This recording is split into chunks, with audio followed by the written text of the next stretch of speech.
Good morning. It's Jeffery Christian from CPM Group in New York. It's about 10:45 on Tuesday, January 4th. Officially the first business day of the year for banks and financial markets. We pretty much were working through the Christmas break and yesterday. Happy New Year. January 4th last year, we made a video in which I said, hey, everything's going to change. There's some issues on January 5th. And then on January 6th, in 2 days, there's going to be, I use the term battle royale in the Congress. I didn't know exactly how violent the battle would be, but I do understand that some people wondered how I could know. I'm actually surprised that anybody was surprised at what happened because it was pretty well announced and advertised that that's what exactly was going to happen. So we'll do another video on Friday, the 7th of January, after the anniversary, and then maybe we'll take a little bit of a center stage. I want to talk now about what we're looking for in 2022. And the title here is Hold On to Your Hats. We think that in many ways, 2022 will be more hostile and more volatile than 2021 and 2020 were. That said, let's see if we can get this go here. We think the economy might be better off, and we think that gold and silver prices could be slightly more volatile, but basically moving in trading in ranges similar to what we saw in 2021, at least after the first quarter. The place where we're really worried is politics, and I'll talk a little bit about that in a moment. And we do think that the histrionics across every aspect of life, economics, politics, society, book clubs, and precious metals and financial markets will become even more desperate this year than they were over the last few years. And again, these are not issues that have just come up in the last year or two. These are issues that go back decades. If you just look at the education issues, there were people in the 1950s who felt very strongly that the United States government ought to deprecate public education because an educated electorate was not in their best interests, in their views. So these things have been going on for a long time, 50, 60 years, and they'll continue to be issues. Now, this is a slide I used on the 21st of December, which was our last presentation of last year, and we titled it Lessons Learned in 2021. And one of the points that we made was that everything is interconnected. Economics and politics, the financial markets and economics, our colleague Rohit Savant had a great time at one point last year. We were talking to one of our clients and we were talking about the economy and some of the issues that the economy was facing. And the client said something, well, the stock market looks good. What do you mean the economy's got issues? And he just laughed. He said, well, we're talking about the economy, not the stock market. But there are connections between what's going on in the economy and what's going on in financial markets and the more narrow equity markets. But it's all interconnected, and it's connected with social trends, and it's connected with markets, including gold and silver, and even platinum and palladium. And as I said, these are things that have been going on for decades. This is nothing new. It's gotten worse in many ways, which was in the interest of some people and not in the interest of most people. The relationships are very complex. They're not what a lot of people think they are, which makes it much more difficult. And for the most part, they don't lend themselves to simplistic ratios and ideas. So the histrionics will grow more desperate. In September, George Will was on Meet the Press. They were asking him about the state of the political environment in society and all of the upsettedness about everything from reading Huckleberry Finn to reading other books on the other extreme and everything else. And he said, look, The United States is suffering from a pandemic of mindless truculence. It is just a fabulous term. And I think that may be the theme for our research reports this year, a pandemic of mindless truculence. Whatever you say there is, I'm against it. He went on to say, look, if someone in the government made a statement today that the Battle of Gettysburg was in Pennsylvania, there's a certain large portion of the population that would say, oh yeah, I just don't believe you. And that continues across every aspect. And it's there. I would, CPM Group would, add to Will's observation. It's not just in the United States. This is happening virtually around the world. There are very few countries that are not suffering from massive propaganda and mass delusion about what is reality. It's very similar to the 1930s. And actually, I spent some of the time over the holiday break reading about the 1930s, when you had a rise of fascism and Nazism and communism and socialism around the world, including in the United States. And I was very interested in reading about the America First movement, which was this neo-Nazi fascist group in America that had as its motto, "Make America Great Again," and said we should break our allegiances with France and England and side with Nazi Germany. And I was very interested in how America First disappeared. What happened that it was dissipated? It was very interesting. The other thing I was reading about was the Black Death, where they used herd immunity, and 25 million people in Europe, a third of the population, died, and 200 million people worldwide over about a 200-year span died.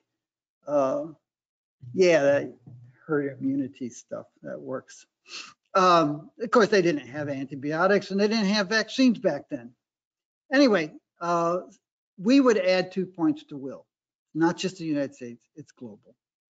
And governments pretty much around the world are really behaving ineffectively in addressing this.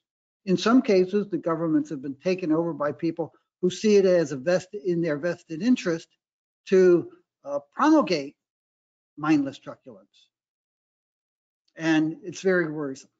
And I think that's going to be the major factor overriding society in 2022 and beyond.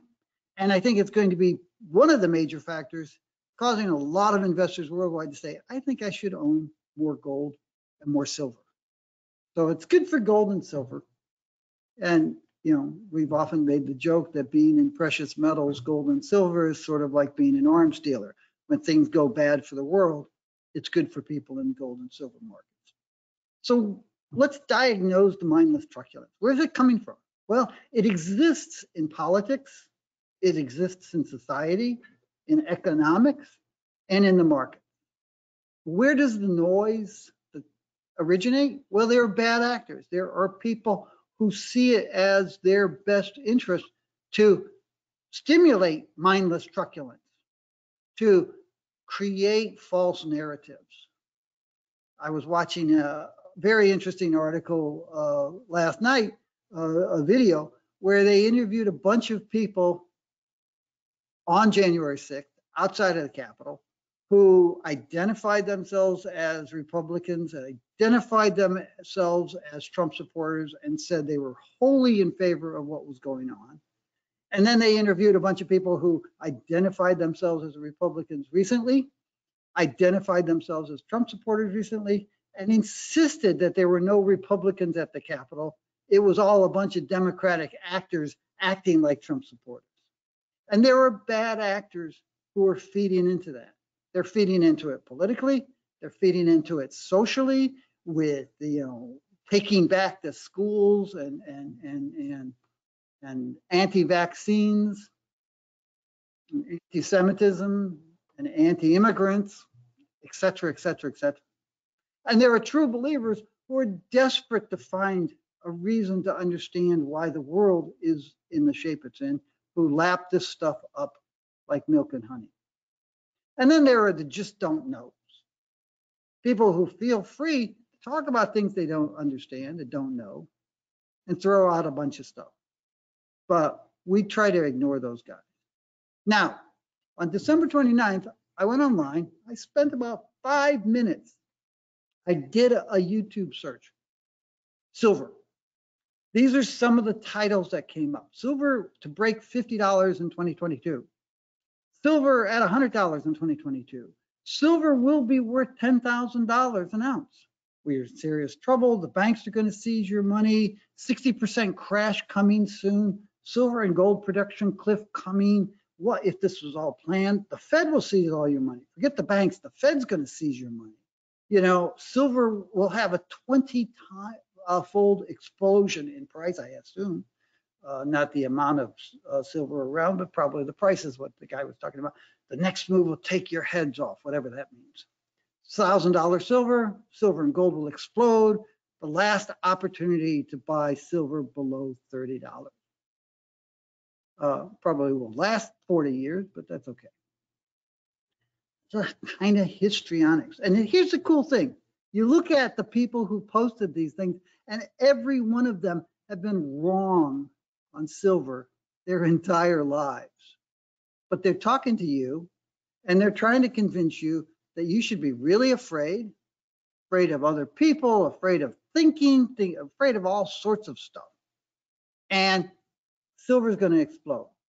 It's going to hit $50 the way it was going to in January of last year, and then April of last year, and then September of last year, and then December of last year. It's going to hit $10,000 the way it's been for 20, 30, 40 years. You hear this stuff, tune it out. Focus on what's real. Okay, so what do we expect? Politics, worse. US domestic, I don't need to go into it, I already have. Domestic politics in many other countries. It's very scary. International relations all over. There's this matrix of hostility, and there's a breakdown in the post-World War II cooperation that we've seen. All of that, as I said, probably is going to be one of the major factors causing a lot of investors to say, I ought to own more gold and silver, and keeping the gold and silver prices high. And yes, 22, 23, 24, $25 silver is high. How high is it? Well, the price was $11 in early 2020, and now it's 22, 23. So it's double, okay? The prices of these metals are high because investors have been buying them for the last 2 years in very large volumes, because they're afraid, and they've been afraid of everything from economics and economic uncertainty to financial uncertainty and political risks, and the pandemic and the lockdown.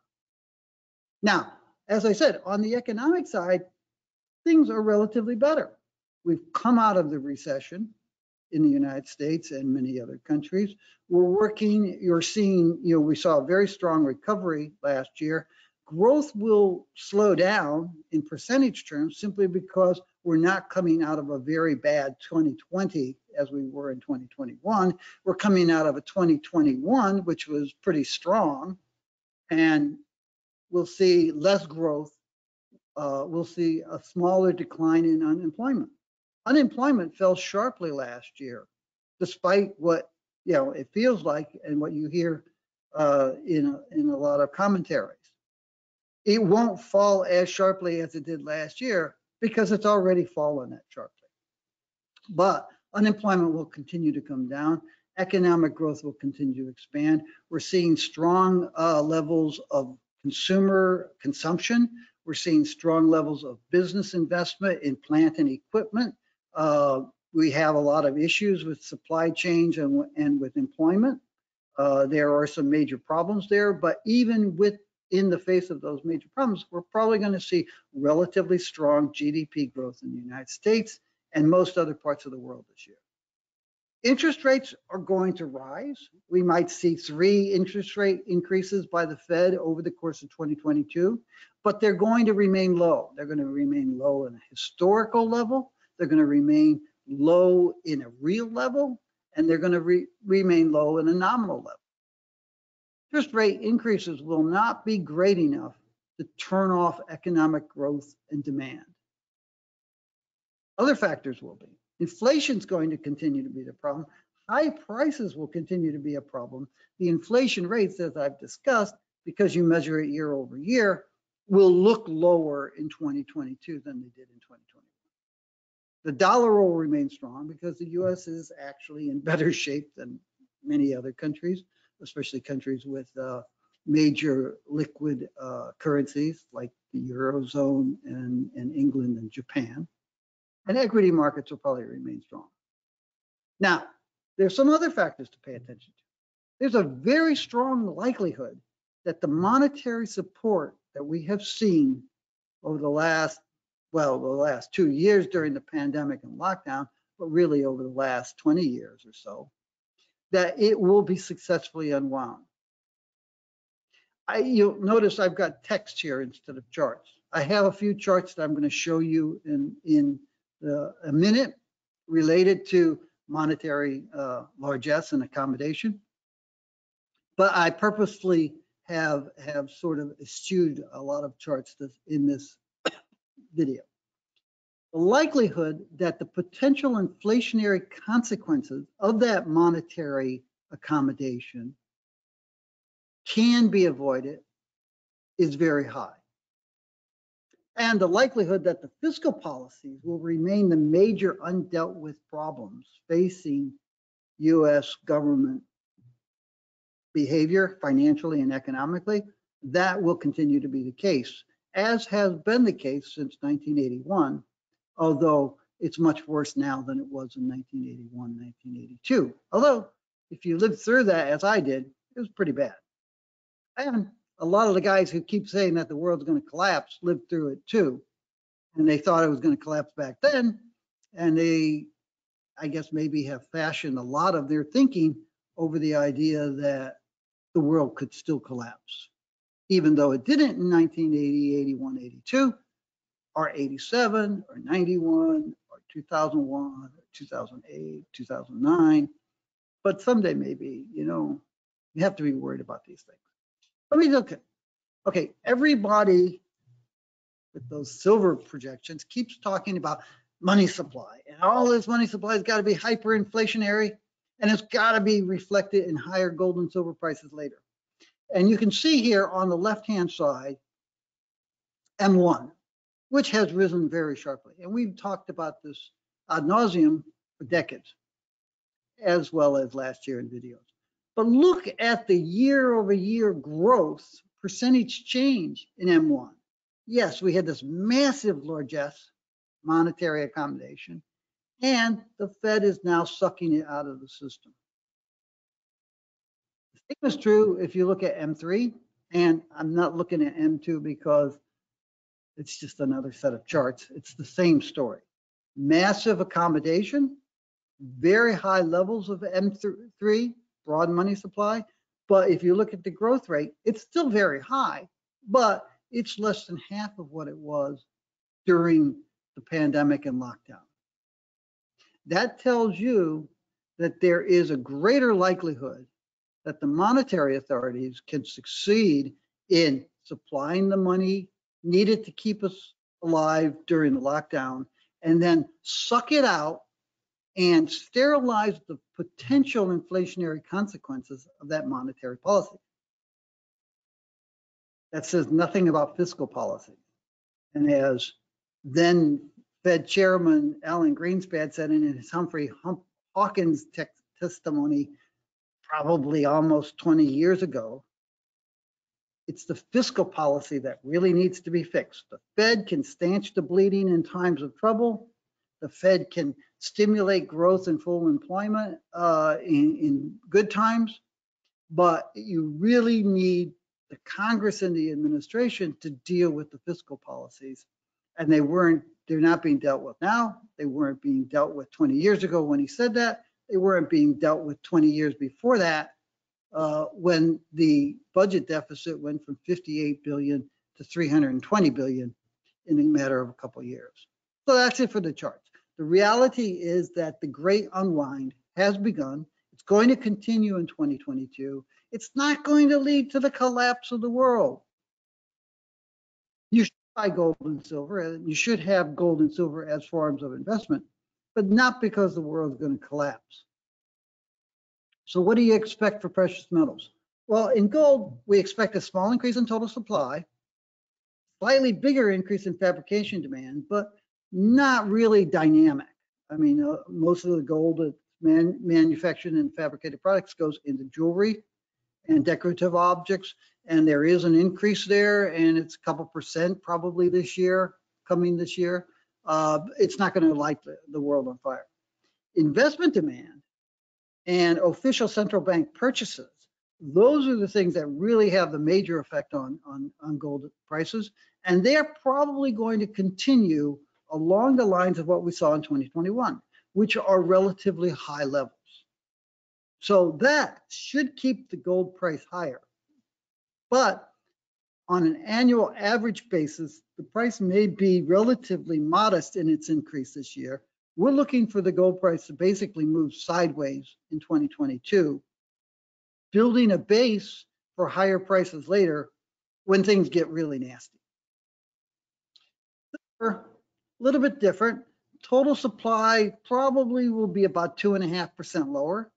Mine production is falling, but secondary recovery from scrap is expected to increase. Electronics, industrial use, but also jewelry and decorative objects. Fabrication demand actually may increase about 4% this year, even as the total supply of newly refined silver declines. Right? Investment demand probably is going to decline too. We've already seen indications of this in the second half of 2021. It's probably going to continue in 2022 throughout the year, and that will keep silver prices relatively stable. We do think they might decline a little bit on an annual average basis, but mostly we expect that silver prices to remain pretty much in the range that we saw over the last 3 quarters, which was $21, $22 on the low end, $28 on the high end. And yes, you can take a range of $22 to $28, and you can say that the annual average might be somewhere between that. Could be 23, could be 24, could be 25. It depends on how much time silver spent at different times. We think that the annual average will subside a little bit this year, but the range will be basically the same. Platinum and palladium, slightly different. Platinum, total supply and fabrication demand, both are expected to post healthy increases. Fabrication demand probably will grow more than total supply, so you'll see a tightening of the flow of newly refined metal entering the market relative to fabrication demand. That could apply upward pressure on prices, but we think that investors will pull back a little bit. They got very enthusiastic in the first few months of 2021, and then that enthusiasm was dashed with lower prices in the second half. We do think that the price will recover, that the price will start forming a new higher base level, support level than what we saw from late 2014 through 2020. But that we're not going to see the world, the platinum price set the world on fire in 2022, but we do think that it'll be forming a stronger base and it'll move higher over the course of the year. Palladium's a different story. Total supply is likely to rise sharply. Price of palladium remains very high. It's come off from its highs, but it remains very high from a historical basis. There's a lot of money to be made in both mining palladium and in recovering it from spent industrial products like electronics and other things. So you're going to see total supply rise strongly. Fabrication demand will post a healthy increase, but not as large as total supply. And investors already have been pulling back, and we think they will continue to pull back on their purchases of palladium, so that the palladium price might decline significantly with a combination of rising supply, outpacing fabrication demand, and lower investment demand in 2022. That's about all I've got for right now. We do have our yearbooks coming out You can go to our website and pre-order the yearbooks for 2022 or buy last year's yearbooks if you can't wait until April, May, June.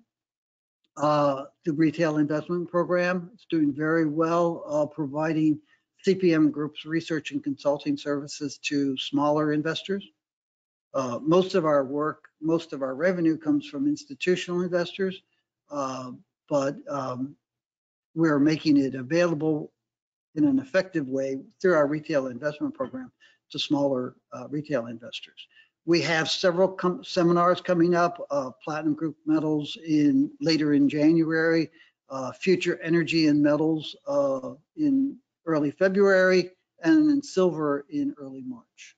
So stay tuned, and we'll come back to you this Friday, January 7th. I'm not sure what we'll be talking about, but we'll see where the state of the world is, the state of the union, and we'll talk about what we expect in precious metals then. Thank you. Have a good day. Take care of yourself. Take care of others.